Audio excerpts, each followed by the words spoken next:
What's going on, guys? Adam again, back with Atomic Garage, and you know where I'm at, Junkyard. We're doing a comparison of superchargers coming up in this video.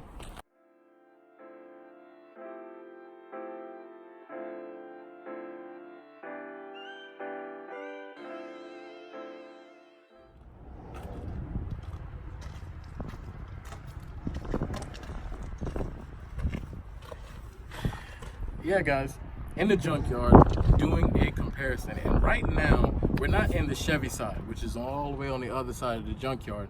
In fact, we are actually here on the import side, and right now you're sitting in the engine of a Mercedes-Benz, and I am looking for the superchargers that go on their 4 cylinders on the compressor series, and I found one, so I'm going to show you exactly what I see and what I'm trying to figure out.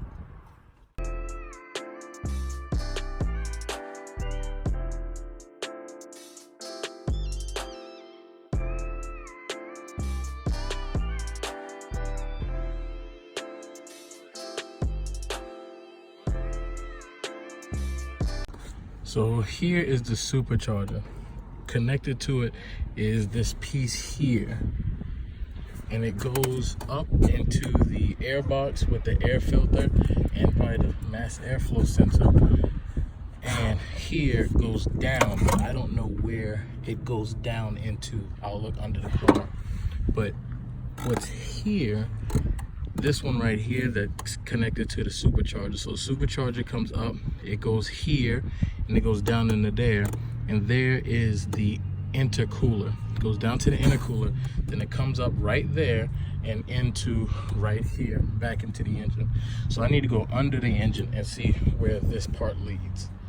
So you guys probably can't see it, but it comes from the top there down to that hex bolt where my finger is. And I can't really zoom in, but that is the back of the supercharger right there.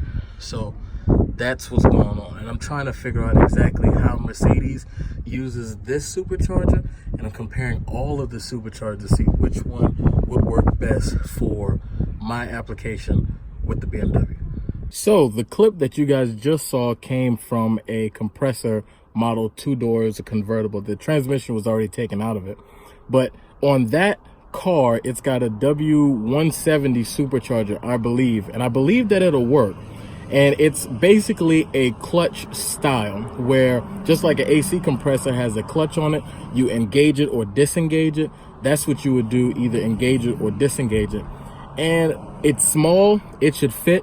So what I have to do is try to figure out exactly how I would mount it, how I would fit it, and how I would route it. So that's going to take a little bit of brain power. But what I'm going to do is I'm going to keep looking in the junkyard and see what else we come across.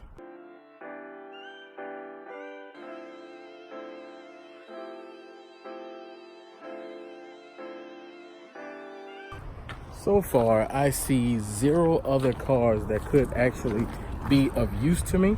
So I'm going over to the BMW section. There's some parts that I'm looking for, and I'm just curious to see how much would it cost for an actual engine swap, which is not what I think I'm looking for at all. I think I'm pretty sold on doing a supercharger or turbo conversion setup, whatever you want to call it. But I'm just curious to see how much this junkyard would cost. Everybody LS swaps everything and make it seem like it's super cheap. So let's see what my junkyard would charge for something like that.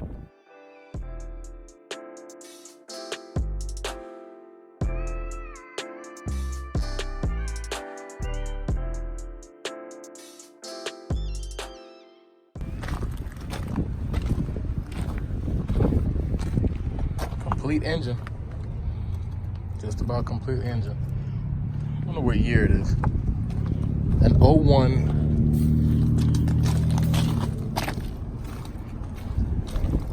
I don't know. It's an 01 something.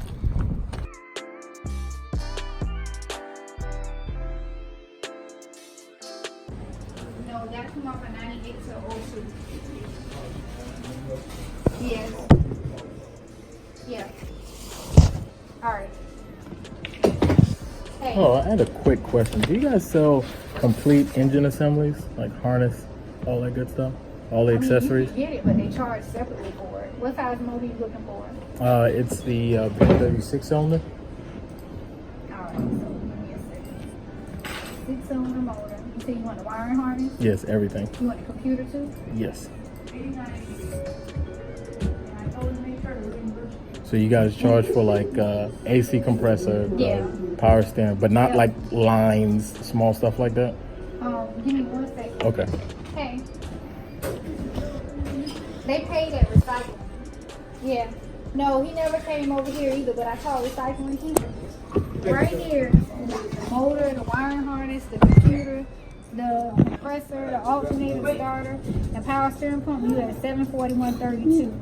But the motor, like the motor by itself without the AC compressor, power steering pump, starter and all that, it comes with, if you get the regular motor, it's blockhead, intake, exhaust manifold, all the pulleys and the sensors.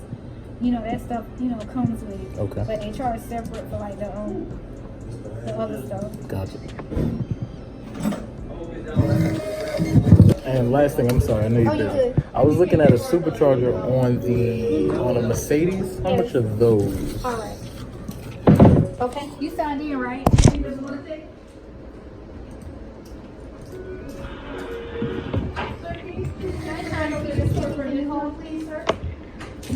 All right. Thank you, ma'am.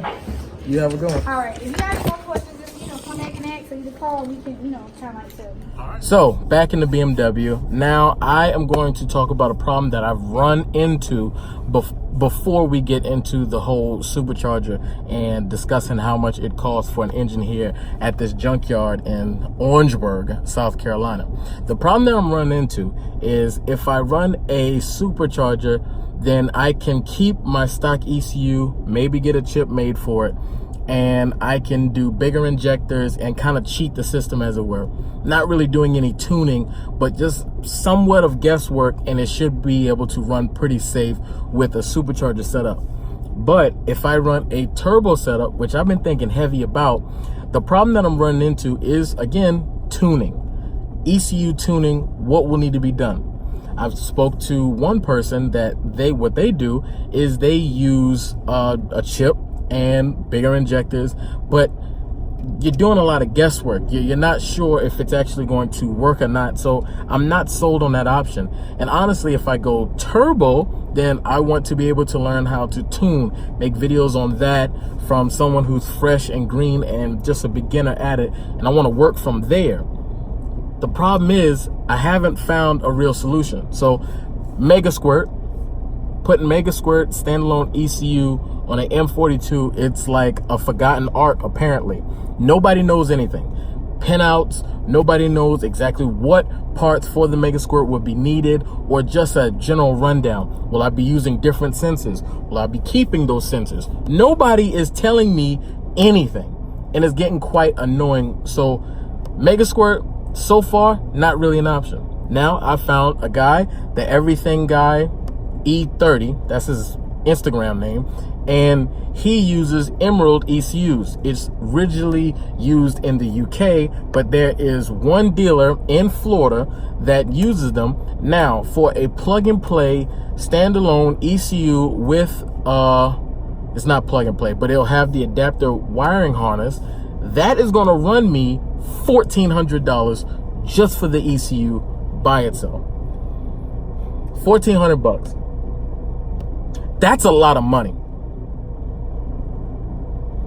$1,400 compared to, what's it? $500 for nothing else for this engine from the junkyard. True, the engine is sight unseen. I'll give you that. $1,400 is a lot for just the ECU. That's not including turbo. That's not including intercooler. That's not including all the miscellaneous things that end up burning your pockets dry. That's not including any of that, which makes going turbo on this car harder, which made me even wonder, should I keep the BMW or should I get rid of it and go to something that's a little more friendly with prices? Everybody does all kind of stuff to these Hondas. Do I need to just look at that? But I kind of don't want to, because I enjoy my BMW. But anyway, let's go ahead and talk about the prices of the engine and how much it'll cost from this junkyard. And so the supercharger is cheaper if I were to buy it here than on eBay. I'll throw up a price snapshot on eBay prices. Now that's pretty ridiculous, but here they want $117. That's not too bad. That's not too bad. Now for the engine, as you guys heard, it's not the cheapest thing, but if I get the engine without the AC compressor, the alternator, the starter, the power stand pump, I should be able to get that for around $500, not knowing if the engine is good or not. But all things considered, that's not terrible. It just means that I have to pull it myself, and I've never pulled an engine from the junkyard, and I don't think that it would be the most fun thing, especially since I haven't pulled a BMW engine before. Pulled several engines, period, but not a BMW one. It could be all the same, who knows. So I don't know what I'm gonna do, but I'm gonna do some more research, and I'm gonna compare the supercharger that was on that Mercedes-Benz with the superchargers that come off of GM cars, and I'm gonna do a little comparison to see which one would be better to go with. I don't know. I'm wondering if the EN90, the M90, and the M62 are just too long. I think those are too long, and that would pose a problem when trying to mount it on my car without, you know, extreme custom work, because I don't have access to a TIG welder. So it's going to get interesting how it's going to get done. But this video, the whole purpose was to let you guys know that I am still working on a solution. So I'll catch you guys in the next one. Peace.